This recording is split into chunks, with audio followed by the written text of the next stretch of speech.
I'm excited to see how the game play out and whatnot. It's looking pretty promising. A rogue lineage like Naruto's not CC public game, which is what is interesting to me.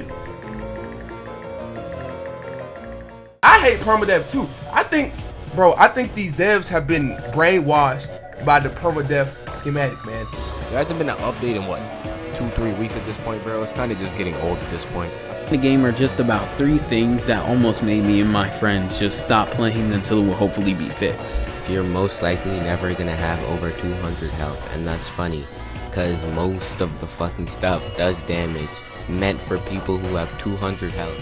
It's not a public concept, bro. It just doesn't work well in public games, man. Rogue did it all right, but that's one of the reasons why so many people didn't like Rogue, because you're doing all this progress that takes a long time just to lose it. I think everyone already knows that Bloodlines is heavily inspired by Rogue. Like, this is not a secret at all. But the problem is when games are inspired by each other, on Roblox at least, they decide to take absolutely everything. Not leave out the bad things and take the good things. They just take the fucking bad things. This is what with the good things. Because, you know, Roblox developers, so they don't really care. And as much as I hate comparing games to Rogue Lineage, because Rogue Lineage is not an example of a good game, I have to do it because Bloodlines pretty much stole or got inspiration from everything in Rogue Lineage. And that's pretty obvious if you just look at the gameplay. First thing we're going to be talking about is the permadeath mechanic, which should not be in this game. Not because wow, permadeath sucks, I don't want to get wiped, because I don't get wiped in the first place, I'm a demon, but because of how long it takes to progress in Bloodlines. If I make a normal class in Rogue without any tomeless or anything, it could literally take 1 hour, just an hour. So if I get wiped, I could repeat that same thing in 1 hour. In Bloodlines, it's not impossible to get wiped, and if you do get wiped, it's gonna take way longer than an hour to get all the chakra fragments again by doing the same quest, get all of your skill tree again, get all the chakra points, get your clan progression, and it's just tedious. It's annoying. The progression is not fast and easy. So before anyone says Deep Woken is a game with long ass progression. Everyone knows, like, it takes a while to get max in Deep Woken. However, it's nearly impossible to wipe. So that's how they cancel it out. If you're gonna make a game with permadeath that takes like 6 hours to progress to max and then also have really easy to wipe, then it's gonna be ass in the permadeath mechanic. Like, that's not how you use it. And I don't know why developers think it's so good. I think because Rogue Lineage and Deep Woken succeeded as permadeath, every fucking developer wants to hop on the train now. It's good in closed community games, but that's pretty much it. I also saw this comment right here that says permadeath adds a risk factor to every fight. And I'm going to tell you right now, if you're a game developer and your only way to add a risk factor in a fight is making it so your character gets completely fucking wiped if you die, you're a fucking idiot. Like, there's 800 billion ways that I could name right now to add risk factors into your combat that isn't going to be more annoying than it is fun. Shit, look at Voxel Blade, a pretty okay game. Voxel Blade has it so if you died, you would lose all of your XP bar. I would literally rather lose everything in my inventory, fucking get age down one, lock a skill tree, remove whatever weapon I'm using, than to have my character be wiped completely. Those things are still going to make me angry, they're still going to make me mad, they're still going to make me not want to die, but it's not going to be restarting from absolute zero every time I die. But they're probably going to keep the permadeath mechanic anyway, so I'm going to move on to something else, which is hey, I just wanted to cut in real quick. This is like editing. So what I meant by this is that there are games like other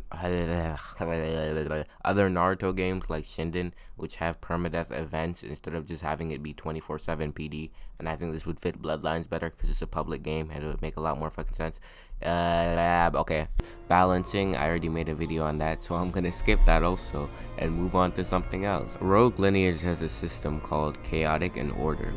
And basically, chaotic is when you kill a player, and you need chaotic to unlock certain classes in the game. In this game, they tried to replicate that with Sin. Sin just ended up being annoying as fuck. Here's how it works. So you kill a player and you get Sin. Sin is not good. You don't want it. So basically, it's saying you should not kill players. You don't kill players, which is not a bad thing, because maybe they don't want people to be fighting as often and killing other players, but if somebody attacks you, you literally cannot grip them. If you grip them, you gain sin. If you get enough sin, you can't sell at merchants and you can't buy food. There's ways to reset sin, like doing quests, but then what the fuck is the point of even having it in the game to begin with? It's the most pointless feature in the game. It's literally only there so people can unlock MS, and that's pretty much it. So let's say you're not trying to get MS and you're just a normal player and you're a fucking weirdo, so you want to get sin. The best, easiest, like fastest way to get sin is to kill fresh spawns. So that just promotes killing fresh spawns. There you go. If you actually want MS, the best way to get sin, go to training grounds and just kill the freshies there, and then you get free sin. So I don't really like games with clans that have flashy skills like Rogue, where the Zen just gets iframes if you press a button. But in this game, it's like excusable because it's a Naruto game. It's supposed to be like that. The problem occurs when you have a fucking clan that can have giant red Susanoo, Amaterasu, and Kamui, and then also have a clan that gets a skill that's in the skill tree on spawn, and that's pretty much it.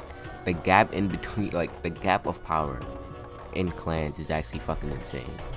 And you also have the fact that most of the clans are unfinished. Apparently that's gonna get fixed in update 1, so I'm not gonna complain about that too much, but that's still a big ass problem.